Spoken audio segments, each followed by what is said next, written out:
छोटी सी गौरैया का श्री कृष्ण पर विश्वास प्रेरक कहानी।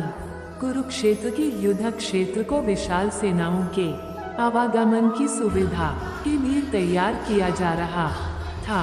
उन्होंने हाथियों का इस्तेमाल पेड़ों को उखाड़ने और जमीन साफ करने के लिए किया। ऐसे ही एक पेड़ पर एक गौरैया अपने 4 बच्चों के साथ रहती थी।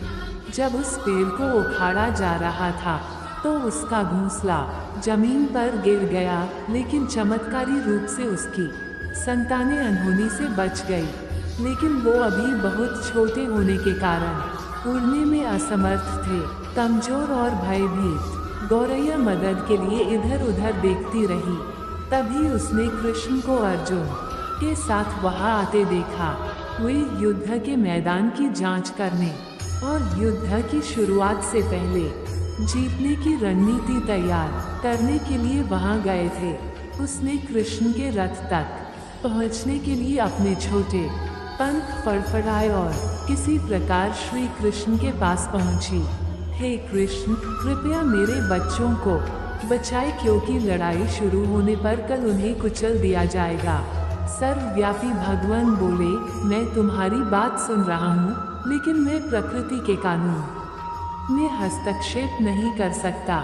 गौरैया ने कहा, हे भगवान, मैं जानती हूँ कि आप मेरे उद्धार करता हैं।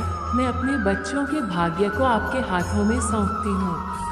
अब यह आपके ऊपर है कि आप उन्हें मारते हैं या उन्हें बचाते हैं। काल चक्र पर किसी का बस नहीं है। श्री कृष्ण ने एक साधारण व्यक्ति की तरह उससे बात की, जिसका आशय था कि वहाँ ऐसा कुछ भी नहीं था जिसके बारे में वो कुछ भी कर सकते थे। गौरैया ने विश्वास और श्रद्धा के साथ कहा, प्रभु, आप कैसे और क्या करते हैं वो मैं नहीं जान सकती। आप स्वयं काल के नियंता हैं, यह मुझे पता है। मैं सारी स्थिति एवं परिस्थिति एवं स्वयं को परिवार सहित आपको समर्पण करती हूँ। भगवान बोले, अपने घोंसले में 3 सप्ताह के लिए भोजन का संग्रह करो। गौरैया और श्री कृष्ण के संवाद से अनभिज्ञ अर्जुन गौरैया को दूर भगाने की कोशिश करते हैं। गौरैया ने अपने पंखों को कुछ मिनटों के लिए फुलाया और फिर अपने घोंसले में वापस चली गई। 2 दिन बाद शंख के उद्घोष से युद्ध शुरू होने की घोषणा की गई। कृष्ण ने अर्जुन से कहा कि अपने धनुष और बाण मुझे दो। अर्जुन चौंका, क्योंकि कृष्ण ने युद्ध में कोई भी हथियार नहीं उठाने की शपथ ली थी। इसके अतिरिक्त अर्जुन का मानना था कि वही सबसे अच्छा धनुर्धर है। मुझे आज्ञा दी भगवान, अर्जुन ने दृढ़ विश्वास के साथ कहा। मेरे तीरों के लिए कुछ भी अभेद्य नहीं है। चुपचाप अर्जुन से धनुष लेकर कृष्ण ने एक हाथी को निशाना बनाया, लेकिन हाथी को मार के नीचे गिराने के बजाय तीर हाथी के गले की घंटी में जा टकराया और एक चिंगारी सी उड़ गई। अर्जुन ये देखकर अपनी हंसी नहीं रोक पाई कि कृष्ण एक आसान सा निशान चूक गए। क्या मैं प्रयास करूं? उसने स्वयं को प्रस्तुत किया। उसकी प्रतिक्रिया को नजरअंदाज करते हुए कृष्ण ने उन्हें धनुष वापस दिया और कहा कि कोई और कार्रवाई आवश्यक नहीं है। लेकिन केशव, आपने हाथी को क्यों तीर मारा? अर्जुन ने पूछा। क्योंकि इस हाथी ने उस गौरैया के आश्रय उसके घोंसले को, जो कि एक पेड़ पर था, उसको गिरा दिया था। कौन सी गौरैया? अर्जुन ने पूछा।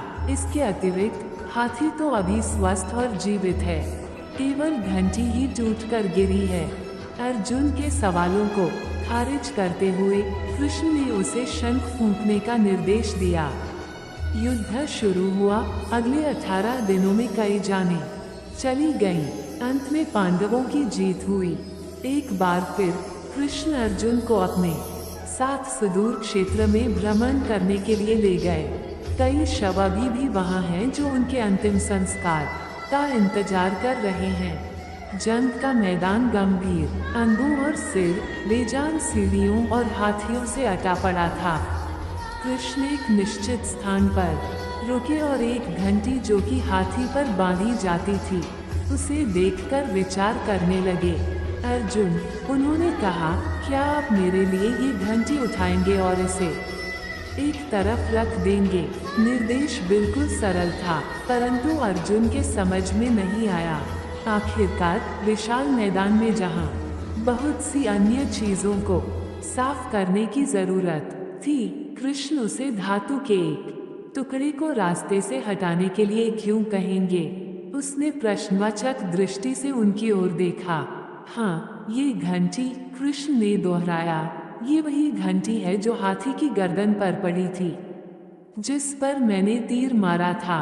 अर्जुन बिना किसी और सवाल के भारी घंटी उठाने के लिए नीचे झुका। जैसे ही उन्होंने इसे उठाया, उसकी हमेशा के लिए जैसे दुनिया बदल गई। 1, 2, 3, 4 और 5, 4 युवा पक्षियों और उसके बाद एक गौरैया उस घंटी के नीचे से निकले। बाहर निकल के माँ और छोटे पक्षी कृष्ण के इर्द गिर्द मंडराने लगे एवं बड़े आनंद से उनकी परिक्रमा करने लगे। 18 दिन पहले काटी गई एक घंटी ने पूरे परिवार की रक्षा की थी। मुझे क्षमा करें हे कृष्ण, अर्जुन ने कहा। आपको मानव शरीर में देखकर और सामान्य मनुष्यों की तरह व्यवहार करते हुए मैं भूल गया था कि आप वास्तव में कौन हैं।